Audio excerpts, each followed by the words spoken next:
Welcome back everyone to another episode of Mumbles. Today I'm bringing you guys another game review. And the game that I'm bringing you guys today is OmenSight. Now I reviewed this game on the PlayStation 4 and it is available for $19.99 on the PlayStation 4 console. So what is OmenSight about? Basically in OmenSight you take the role of Harbinger. The world is ending and it's up to Harbinger to basically save the world from the evil spirit Voden. OmenSight is basically a hack and slash game that is story driven, as OmenSight has the player follow a couple different characters in order to learn just how Voden not only came to be, but how to defeat him.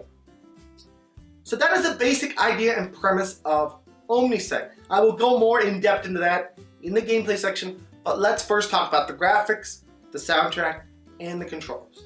The graphics in this game, I really love graphics like this, guys. I can't stress that enough. It kind of has a seasons after fall feel to its graphics. Kind of cartoony, but beautiful. Such beauty in these graphics, and I really, really love them. Anything that's bright and colorful always attracts my eye to it, and this does a great job of doing this.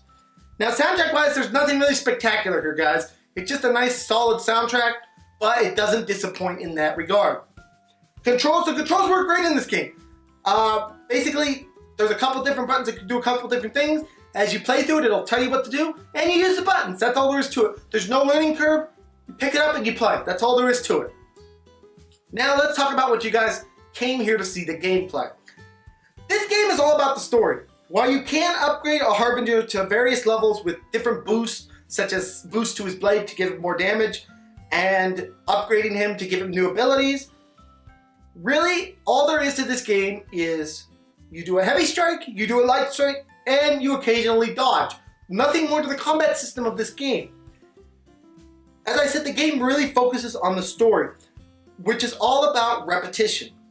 Now, in some players' eyes, this can be a bad thing. In my eyes, it's not really that bad of a thing.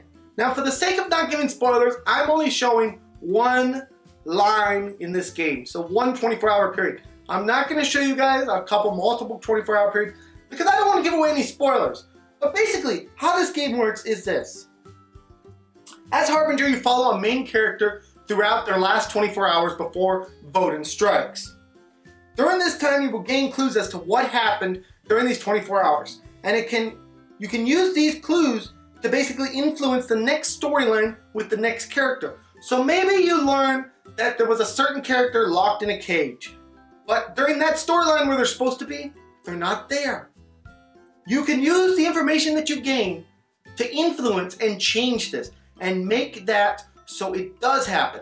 So maybe a certain character is supposed to be in that cage, they're not there, you go to another storyline, you change something, and then you come back to the storyline and guess what? That character's now there. So basically, in this game, what you want to do is you relive the same 24 hours over and over and over again until you come up with a solution and you are able to finally beat the game. It is that simple. I know it might sound a little complicated, but it's really not. To put it in basic terms, you edit the timelines until one of them works out for you and you can finally defeat Voden. Now this may cause you to do a lot of different bad, wrong things, but eventually you will come along and you will get the right thing and you'll be able to do it. Now let's talk about the cons in this game. The first con is that it is rather repetitive. This is a rather repetitive game as you do relive the same 24 hours over and over again with only slight changes being made to each of the 4 24-hour periods. And finally, my second and final con is that the combat system is a little bit too simple at times. I mean, it's a good thing that they made it simple, but at the same time, you like things to be a little bit more in-depth and complex and have a little bit of oomph to them. And OmenSight really didn't want to make it too complex for players. So really all it's up to ask is, OmenSight, what are you going to get on our Mumbles review? Without a doubt, this game is going to get a 7 out of 10. Yes, it's repetitive. Yes, it was made on a budget, but for $19.99, this game deserves a 7 out of 10. It's a great game.